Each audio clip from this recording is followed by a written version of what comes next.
J'adresse à Monsieur le Premier ministre. Monsieur le Premier ministre, je serai le président de l'augmentation du pouvoir d'achat des Français, disait le candidat Sarkozy au printemps dernier. Force est de constater que malheureusement, en quelques mois, le pouvoir d'achat s'est encore dégradé, en particulier pour les Français les plus modestes. Le coût de la vie augmente. C'est vrai pour les loyers, qui ont subi une hausse de 3,4%, très supérieure à l'inflation, alors que le logement représente le premier poste de dépense des ménages. C'est vrai aussi pour les matières premières agricoles qui font flamber les prix des produits alimentaires de base, comme le pain, les pâtes, plus 45%. C'est vrai encore pour le prix du gasoil et du fioul domestique.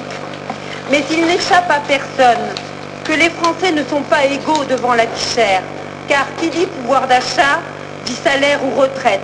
Or, les plus basses de ces rémunérations sont à la traîne. Votre gouvernement n'a pas jugé utile d'augmenter le SMIC au 1er juillet dernier, n'a pris aucune mesure concernant l'emploi précaire ou partiel dans le budget 2008, pas plus qu'il n'a augmenté les plus petites retraites. De plus, vous venez d'instaurer les franchises médicales qui vont frapper encore une fois le pouvoir d'achat des plus modestes d'entre nous. Face à l'envolée des prix à la pompe, votre ministre des Finances conseille aux Français, avec un certain cynisme, de privilégier la marche, la bicyclette ou le covoiturage. Malheureusement, pour beaucoup d'entre eux, ces solutions sont inadaptées, principalement en zone rurale et de montagne. Mais le sait-elle ? Et pendant ce temps, le gouvernement et sa majorité ont accordé près de 15 milliards d'euros au titre du paquet fiscal aux contribuables les plus aisés. Et oui, je sais, ça vous dérange. Et dans un même temps, vous avez jugé opportun... Poser votre question, s'il vous plaît.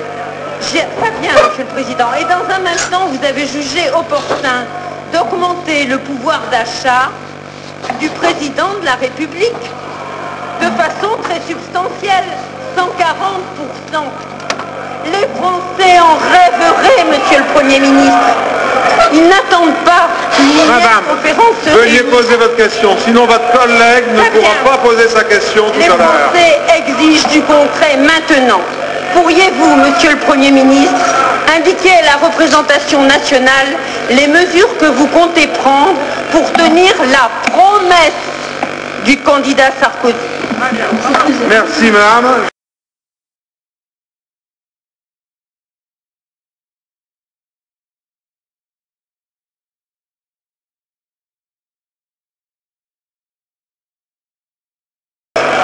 La parole est à Monsieur Luc Châtel, secrétaire d'État chargé de la consommation du tourisme. Monsieur le Président, Mesdames et Messieurs les députés, Madame le député, comme Madame la députée. Monsieur le Premier ministre rappelait tout à l'heure que la priorité du gouvernement restait le pouvoir d'achat en agissant dans deux directions. La première direction, c'est d'agir sur les salaires.